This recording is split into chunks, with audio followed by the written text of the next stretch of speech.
ओम श्री गणेशाय नमः। ओम नमः शिवाय। क्या महादेव जी किसी गोत्र से जुड़े हैं? क्या उनका कोई वेद या शाखा है? शिव पुराण में तो नारद जी ये कहते हैं कि शिव जो है इन सबसे परे हैं, क्योंकि शिव स्वयं तत्व है। बराबर છે ને? મહાદેવજી કોઈ ગોત્ર સાથે જોડાયેલા છે શું? નારદજી કેવું કહે છે કે નહીં, મહાદેવજી તો ગોત્ર, પ્રવર, વેદ અને શાખાથી પણ ऊपर છે। आइए सुनते हैं शिव पुराण अध्याय 48 और दूसरे दिन का शिव पुराण हम लोग सुनते हैं। चलिए, यहाँ पर जो बात मैंने किया उससे आगे का श्लोक और अर्थ है। लीला विहारिणा तेन मोहितं सचराचरं नो जानाति शिवं कोऽपि प्राज्ञोऽपि गिरिसत्तम लिंगाकृतिर्महेशस्य केन दृष्टं नमस्तकं विष्णुर्गत्वा हि पातालं तदैनं नापविस्मितः। उन लीला विहारी ने चराचर सहित जगत को मोहित कर रखा है। नारद जी यहाँ पर सभी ऋषि मुनियों को ये चीज बता रहे हैं जो कि मैंने आपको आगे बताया है। उन लीला विहारी ने चराचर सहित जगत को मोहित करके रखा है। हे गिरि सत्तम, कोई महान ज्ञानी भी इन्हें नहीं जानता है।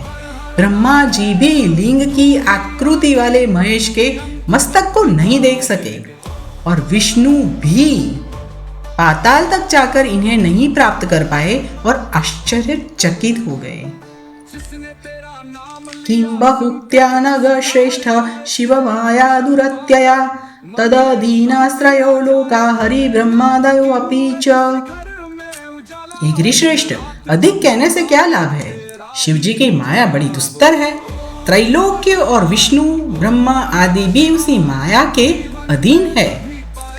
तस्मात् त्वया शिवा तात सुविचार्य प्रयत्नतः न कर्तव्यो विमर्शो अत्र त्ववेवन्धिवरे मनाक्। इसलिए हे पार्वती तात, हे हिमालय, प्रयत्न पूर्वक भली भांति विचार करके आप वर के गोत्र, कुल एवं इस प्रकार के वर के संबंध में थोड़ा भी संदेह, शंका मत कीजिए। उसके बाद ब्रह्मा जी क्या बोलते हैं? ब्रह्मोवाच इति उक्त्वा त्वमुने ज्ञानी शिवेच्छा कार्यकारकः प्रत्यवोचः पुनस्तं वै शैलेन्द्रं हर्षयन् गिरा। ब्रह्मा जी बोले, हे मुने, ऐसा कहकर ज्ञानी तथा शिव की इच्छा से कार्य करने वाले आप, यानी आप पर्वतराज को, आप यानी नारद मुनि पर्वतराज को अपनी वाणी से हर्षित करते हुए पुनः उनसे कहने लगे। फिर से नारद जी क्या बोल रहे हैं वो आप सुनिए।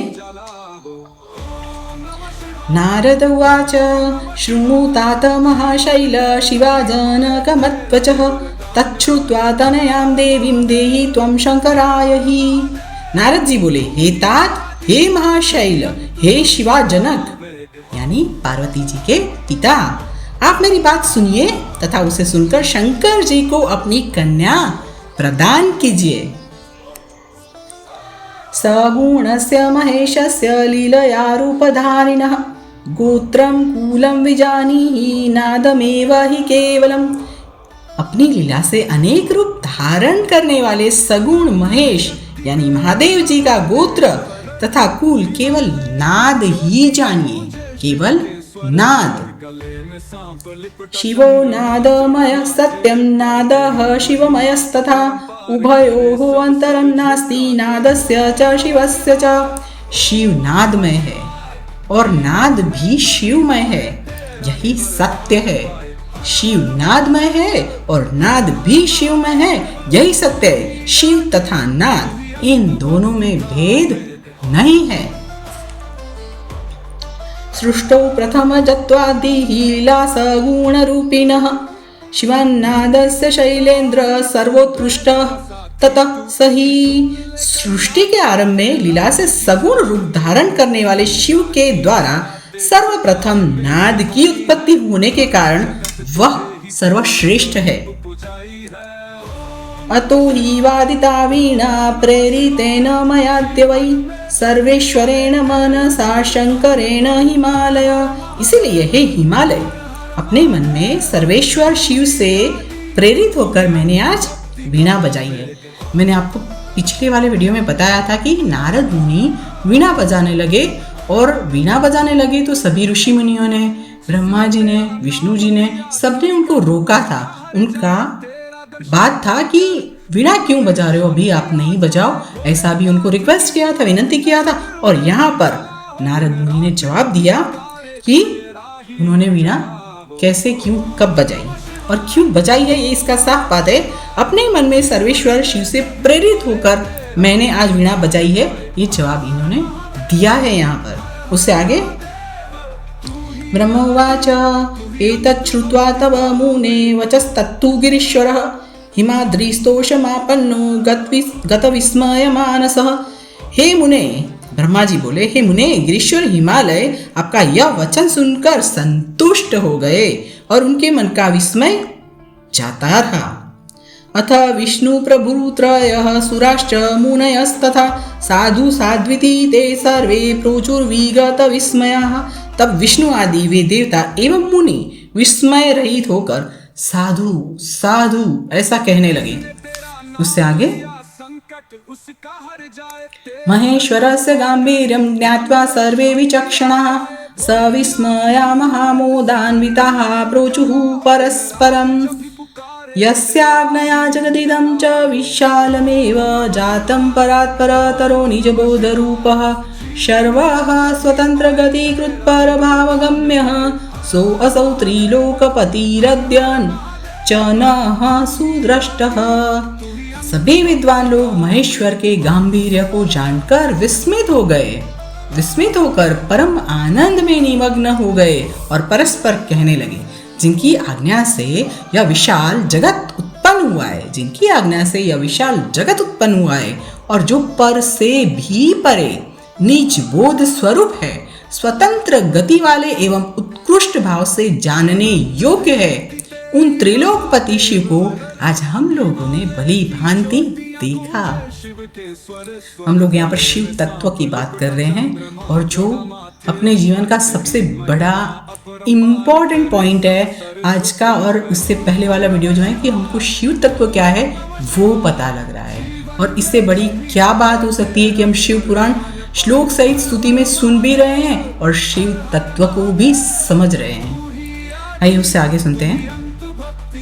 अथ ते पर्वत श्रेष्ठा मेर्वाद्या जात संभ्रमाः उचुस्ते चैकपद्येन हिमवन्तं नगेश्वरम्। तदनंतर वे सुमेरु आदि सभी श्रेष्ठ पर्वत संदेह रहित होकर एक साथ पर्वतराज हिमालय से कहने लगे। पर्वता ऊचुहु, अभी सब पर्वत जो हैं पर्वतों के राजा हिमालय से बात कर रहे हैं। क्या बात करते हैं आइए सुनते हैं। पर्वता ऊचुहु कन्यादाने स्थियतां चाद्यशैलनाथोक्त्या किं कार्यनाशस्तवैव सत्यं ब्रह्मो नात्र कार्यो विमर्शः तस्मात् कन्या दीयताम् ईश्वराय। पर्वत बोले, हे शैलराज, अब आप कन्या दान करने के लिए समुद्यत हो जाइए, विवाद से क्या लाभ है। ऐसा करने से निश्चय ही आपके कार्य में बाधा होगी। आप अपना कार्य जो है उसको पूर्ण कीजिए। हम लोग सत्य कहते हैं, अब आपको विचार नहीं करना चाहिए, अतः आप शिव को कन्या प्रदान कीजिए। ब्रह्मोवाच तच्छ्रुत्वा वचनं तेषां सूरदां च हिमालयः स्वकन्यादानमकरोच्छिवाय विधिनोदितः। ब्रह्मा जी बोले, उन सूरदों की बात सुनकर विधि से प्रेरित होकर हिमालय ने शिव को अपनी कन्या का दान कर दिया, अपनी कन्या का दान कर दिया। आइए उससे आगे सुनते हैं। इमां कन्यां तुभ्यमहं ददासि परमेश्वर भार्यार्थं परिगृणीष्व प्रसीद सकलेश्वर। उन्होंने कहा, हे परमेश्वर, मैं अपनी कन्या आपको दे रहा हूँ। यहाँ पे हिमालय ये बात बोल रहे हैं, ये ब्रह्मा जी बता रहे हैं। हिमालय ने कहा, हे परमेश्वर, मैं अपनी कन्या पार्वती आपको दे रहा हूँ। हे सकलेश्वर, आप भार्या के रूप में इसे ग्रहण कीजिए, पत्नी के रूप में इसको स्वीकार कीजिए और प्रसन्न होइए। तस्मै रुद्राय महते मंत्रेणानेन दत्तवान् हिमाचलो निजां कन्यां पार्वतीं त्रिजगत् प्रसूम्। इन प्रकार तीनों लोकों का उत्पन्न करने वाली, इस प्रकार तीनों लोगों को उत्पन्न करने वाली अपनी कन्या पार्वती को हिमालय ने इस मंत्र से उन महान शिव को अर्पण कर दिया। इत्थं शिवाकरं शैल शिवहस्ते निधाय च मुमोदातेव मनसि तीर्णकाम महार्णवः। इस प्रकार पार्वती का हाथ शिव जी के हाथ में रखकर वे हिमालय मन में बहुत प्रसन्न हुए, मानो उन्होंने इच्छा रूपी महासागर को पार कर लिया हो। ये किसकी बात है? शिव जी की बात है। इस प्रकार पार्वती का हाथ शिव जी के हाथ में रखकर वे हिमालय मन में प्रसन्न हुए।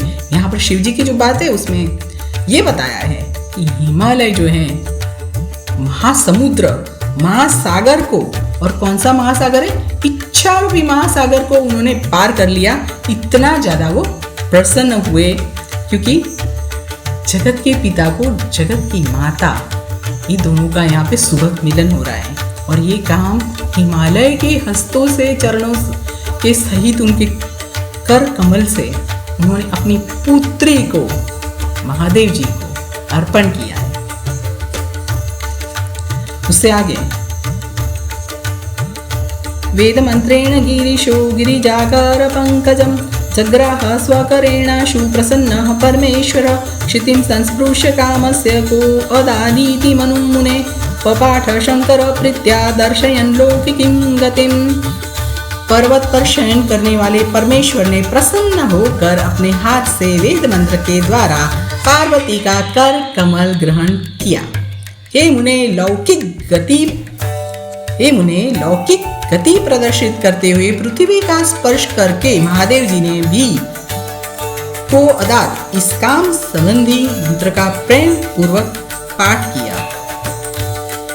यहाँ पर जो मैं आपको बता रही हूँ, ठीक है, काम संबंधी उसका जो उल्लेख है कि विवाह में कन्या प्रतिग्रह के पश्चात वर इस काम स्तुति का पाठ करता है।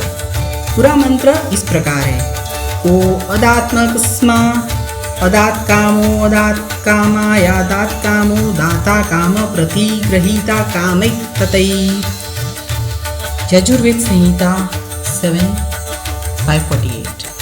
यहाँ पर जो लिखा है शिव पुराण में वही मैं आपको बता रही हूँ।